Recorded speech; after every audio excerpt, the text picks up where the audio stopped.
ভালো করে কোন কি স্পিড হযরত জিবরাইল আলাইহিস সালামের পাখার মধ্যে কি স্পিড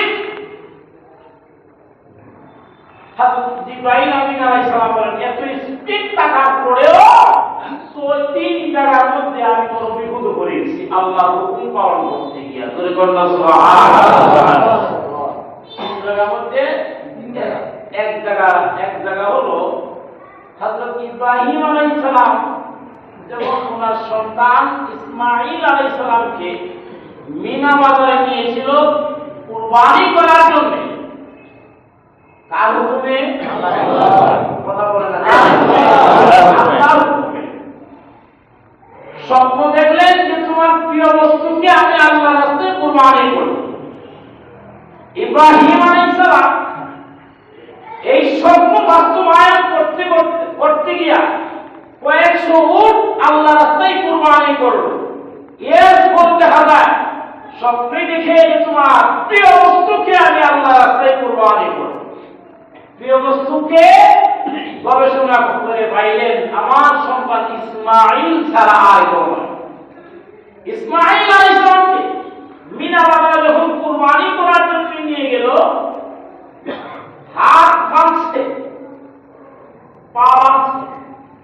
ইসমাঈল আলাইহিস সালাম নিজে তার বাবাকে বলছেন কিভাবে কুরবানিটা করতে হবে। জোরে বলুন সুবহানাল্লাহ। এইবার ইসমাঈল আলাইহিস সালাম বাবা ইব্রাহিম আলাইহিস সালামকে বলেন, ইব্রাহিম বাবা আপনি আল্লাহর হুকুমটা পালন করবেন। আপনার সাথে আমার রক্তের সম্পর্ক, চোখের দৃষ্টির সাথে চোখটা পড়ে গেলে মায়া মহব্বত আপনাদের মধ্যে চলে যাবে। হয়তো সন্তানের মহব্বতে আল্লাহর হুকুমটা আপনি পালন করতে পারবেন না, এই জন্য আপনি আমার চোখটা ভালো করে বেঁধে নেন। জোরে বলুন সুবহানাল্লাহ। আমার চোখটা আপনি ভালো করে বেঁধে নেন আর আমার মাথা একটু নিচের দিকে দিয়ে আপনি কুরবানিটা করবেন। কেন আমি আপনাকে বললাম আমার চোখের সাথে যদি আপনার চোখের দৃষ্টি পড়ে যায়, আমার মহব্বতে সন্তানের মহব্বতে হয়তো আপনি আল্লাহর হুকুম পালন না করতে পারেন। আল্লাহর হুকুম পালন করার জন্য আপনি এইভাবে কুরবানি করবেন, হাত পা যাতে করে নড়াচড়া আমি না করতে পারি। ভালো করে পাইলেন ইব্রাহিম আলাইহিস সালাম মিনা বাজারে কুরবানি করার প্রস্তুতি নিয়েছে। আল্লাহু আকবার। গলার মধ্যে ছুরি লাগায়া দিয়েছে। গলার মধ্যে যদি ছুরি লাগায়া দেওয়া হয় কয় মিনিট সময় লাগে জবাই করতে? কথা বুঝেন না? 1 ঘন্টা লাগবে না, 2 মিনিট লাগাই দিছে। এমন অবস্থায় আল্লাহ জিবরাইলকে বলে, জিবরাইল কো আমি কই আর ইব্রাহিম আলাইহিস সালাম কোথায়? আমি হলাম সিদরাতুল মুনতাহা। জোরে বলুন সুবহানাল্লাহ। আমি কোথায়? সিদরাতুল মুনতাহা কোন জায়গা? সিদরাতুল মুনতাহা হলো পৃথিবীর লাস্ট বলা। পৃথিবীর কি লাস্ট বলা যেখানে আর সৃষ্টির কোন ক্ষমতা নাই, ওই সিদরাতুল মুনতাহায় গেলাম আমি জিবরাইল। আল্লাহ হুকুম করলো, এ জিবরাইল তাড়াতাড়ি যাও। জোরে বলুন সুবহানাল্লাহ। এইবার জিবরাইল আলাইহিস সালামকে হুকুম করলো, জিবরাইল তুমি যাও, যাওয়ার সময় তুমি আমার একটা দুম্বা নিয়ে যাও আর তোমার হাতের মধ্যে একটা লোহার টুকরা নিয়ে যাও। জিবরাইল আমিন আলাইহিস সালাম বলে আমি কোথায় আর ইব্রাহিম আলাইহিস সালাম কোথায়? এই অল্প টাইমের ভিতরে আমার আসতে হবে। কেমন স্পিড হযরত জিবরাইল আমিন আলাইহিস সালামের পাখার মধ্যে, আমার শরীরের পাখা এমন ভাবে স্পিড মারলাম। জোরে বলুন সুবহানাল্লাহ। এমন ভাবে আমি স্পিড মারলাম, স্পিড মারার পরে আল্লাহ বলেছে যাও, তাড়াতাড়ি যাও, ইসমাঈল আলাইহিস সালামের পুতার মধ্যে লোহাটা ধরে দিবে যাতে করে আমার ইব্রাহিম ইসমাঈলকে জবাই না করতে পারে। ইসমাঈলকে জবাই না করতে পারে তাড়াতাড়ি যাও। ইব্রাহিম আলাইহিস সালাম ওনার 600 জনের পাখা এমন ভাবে স্পিড মারছে, স্পিড মারার পরে দেখা যায় উনি শহীদ চলে আসে। ইসমাঈল আলাইহিস সালামে জিবরাইল ইসমাঈল আলাইহিস তুফান দিছে, লোহা লাগায়া দিছে। এর আগে ছুরি চালাইবার আগেই জিবরাইল আলাইহিস সালাম ওনার তুতার মধ্যে লোহা লাগায়া দিছে। জোরে বলো সুবহানাল্লাহ। জিবরাইল আলাইহিস সালাম বলেন, আর এই হুকুমটা পালন করতে গিয়ে আমার হিমশিম খাইতে হইছে। জোরে বলো সুবহানাল্লাহ। 2 নম্বরে ইউসুফ আলাইহিস সালামের ভাই, এরা হিংসায় বশবর্তী হইয়া ইউসুফ আলাইহিস সালামকে কুয়ায় নিক্ষেপ করে দিয়েছে। কথা বলেন ঠিক কিনা? ঠিক। সব ভাই হিংসার বশবর্তী হইয়া, মানুষের মধ্যে কিন্তু হিংসাটা সবচেয়ে বেশি। কথা বলেন ঠিক কিনা? একজন টাকা পয়সায় বড় হয়ে যাচ্ছে, হঠাৎ করে বড় হয়ে যাচ্ছে, পাশে আরেক বন্ধু এটা দেখতে পারে না। মুসলমানদের আজকে এই অবপতনে 1 নম্বর কারণ হলো একজন মুসলমানের উন্নতি দেখে আরেকজন মুসলমান সহ্য করতে পারে না। এই অবপতনের কারণে, এইরকম ব্যবহারের কারণে আজকে বিশ্বের মানচিত্রে জায়গায় জায়গায় মুসলমান বেঈমানের হাতে মারা খাইতে আছে। ঠিক কিনা? ঠিক। কেন এই হিংসা?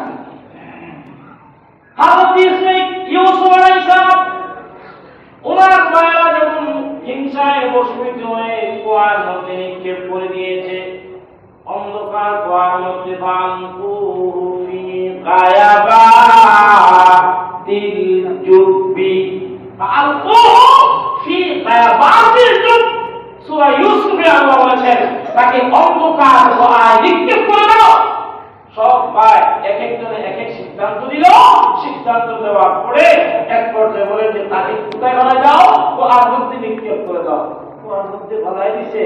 উনি আল্লাহ বলেন যে এই কুয়ার মধ্যে যে ফেলাইছে, কুয়ার মধ্যে দিছে পড়ার আগে আমার ইউসুফ আলাইহিস সালামের যেন কষ্ট না হয় তার নিচে একটা তক্তার ব্যবস্থা করে দাও।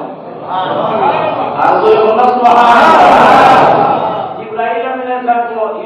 সালাম কোথায় আর আমি কোথায়? আমি হইলাম 7 আসমানের উপরে। জোরে বলুন সুবহানাল্লাহ। ইসমাঈল জিবরাইল আলাইহিস সালামের কি সমস্যা? না, কথা বলেন না। সমস্যা হইলে বললেন। হ্যাঁ, জিবরাইল আলাইহিস সালামের কি স্পিড, কি শক্তিমান! আল্লাহু আকবার। 600 নূরের পাখা এমন ভাবে স্পিড দিয়ে আমি কুয়ার নিচে চলে আসছি, এখনো ইউসুফ কুয়ার নিচে পড়ে নাই। বলেন 3 জায়গা, 2 জায়গা বললাম। 3 নম্বরে মুসিবতে পড়ে গিয়েছিলাম তায়েফে।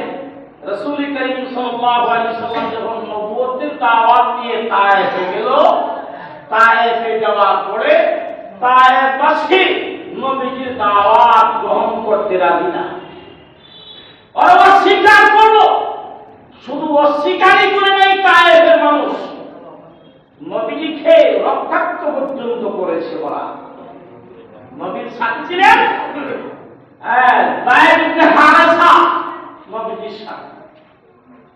এইবারে বেঈমানরা বিশ্ব রাহমাতুল লিল আলামিন শরীর মুবারকের মধ্যে এমন ভাবে ওরা পাথর নিক্ষেপ করলো, নবীর চামড়া ফেটে দেহের ভিতর থেকে রক্ত প্রবাহিত হয়ে গেছে।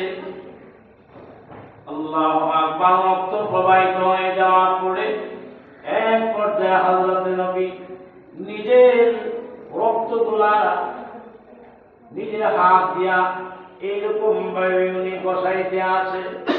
হযরত যায়েদ ইবনে হারেসা রাদিয়াল্লাহু তাআলা আনহু বলে, যায়েদ, ওরে যায়েদ, একটা কাপড়ের টুকরা নাও। কাপড়ের টুকরা নেওয়ার পরে হযরত যায়েদ ইবনে হারেসাকে বলেন, হারেসা, এই যায়েদ আমার এই রক্তগুলা মুছে ফেল। হযরত যায়েদ ইবনে হারেসা রক্তগুলা মুছলো, কিন্তু এমন রক্ত বের হয়েছে দেহ মুবারক থেকে, এমন রক্ত বের হয়েছে এই কাপড়টা ভিজে চুপচুপা হয়ে গেছে। আর তো কাপড়ও নাই যে রক্তগুলা মুছবে। বিশ্বনবী রাহমাতুল লিল আলামিন নিজে রক্ত মুবারক হাতের মধ্যে বসাইতে আছে। হযরত সাহেব রাদিয়াল্লাহু তাআলা আনহু বলেন, নবী গো, যে রক্ত বের হয়ে যায় সেই রক্ত তো আর দেহের ভিতরে ঢুকানো যায় না। আপনি যে হাতের মধ্যে বসাইতে আছেন আর পিঠের মধ্যে বসাইতে আছেন, এই রক্ত তো আপনার দেহের ভিতরে আর ঢুকবে না। নবী চোখের পানি ছেড়ে দিয়া কান্না করে, আমিও জানি আমার শরীরের রক্তগুলো আর ভিতরে ঢুকবে না।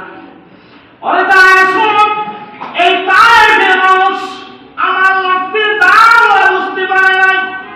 এই তায়েফের মানুষ আমি বিশ্বনবী রাহমাতুল লিল আলামিনের রক্তের কি লোক, রক্তের কি দাম, এই জিনিস ওরা বুঝতে পারে নাই। কিন্তু আল্লাহ জমিন ভালো করে বুঝতে পেরেছে। এই জমিনে যদি আমার শরীরের রক্ত প্রবাহিত হয়, এই জমিন আর জমিন থাকবে না, এই জমিনে মুহূর্তের মধ্যে ভূমিকম্পন শুরু হয়ে যাবে। এই জমিন সহ্য করবে না। এই জন্য আমি নিজ হাতে এগুলো মুছতেছি যাতে করে মাটির মধ্যে না পড়ে। কিন্তু এরপর দেখা যায় পায়ের মধ্যে এক ফোঁটা রক্ত মুহূর্তের মধ্যে মাটির মধ্যে পড়ে যাবে। এমন অবস্থায় আল্লাহ জিবরাইল আমিন আলাইহিস সালামকে বলে, ও জিবরাইল, তায়েফের মানুষ আমার নবীকে আঘাত করেছে, শরীর মুবারক থেকে রক্ত প্রবাহিত করেছে। আমি আল্লাহ নিজে দেখেছি, আমি আল্লাহ দেখেছি। আমি আল্লাহ আমার নবীর সাথে ওয়াদা করেছি, আমি নবীর সাথে ওয়াদা করেছি, আমার নবী থাকা অবস্থায় এই বস্তি এলাকার মানুষকে আমি ধ্বংস করব না। এটা আমি আল্লাহ আমার নবীর সাথে আমি ওয়াদা করেছি। অতএব তোমার কাছে তোমাকে বলি, মুহূর্তের মধ্যে আমার নবীর দরবারে চলে যাও। জিবরাইল আমিন আলাইহিস সালাম বলে, আমি কোথায়? আজ নবীজি কোথায়? মুহূর্তের মধ্যে আমি সহিষ্ণু নূরের পাখা একবারে যারা স্পিড যখন মারা পড়ে আল্লাহু আকবার, আমি জিবরাইল নবীর পা মুবারক থেকে রক্তের ফোঁটাটা মাটি পড়ার আগে আগে আমি জিবরাইল নিজে সংরক্ষণ করে দিলাম। জিবরাইল আমিন আলাইহিস সালামের কি স্পিড, কি শক্তি! জিবরাইল আমিন আলাইহিস সালাম বলল, নবীজি, আমি ময়দানে মসজিদ জান্নাতুল ফেরদাউসের ভিতরে একটা মাঠ আছে, এই মাঠের নাম ময়দানে মসজিদ। ময়দানে মসজিদ, এই মাঠটা কত বড়!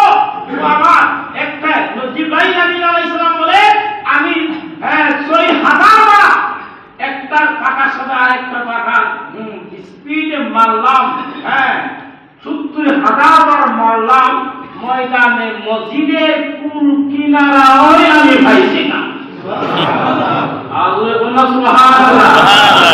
তাহলে এই ময়দানে মসজিদ এটা জান্নাতুল ফেরদাউসে অবস্থিত। জান্নাতুল ফেরদাউসে অবস্থিত ময়দানে মসজিদ। এই ময়দানে মসজিদে আপনি যাইতে পারবেন যদি আপনার মধ্যে মোটামুটি ৭টা গুণ থাকে।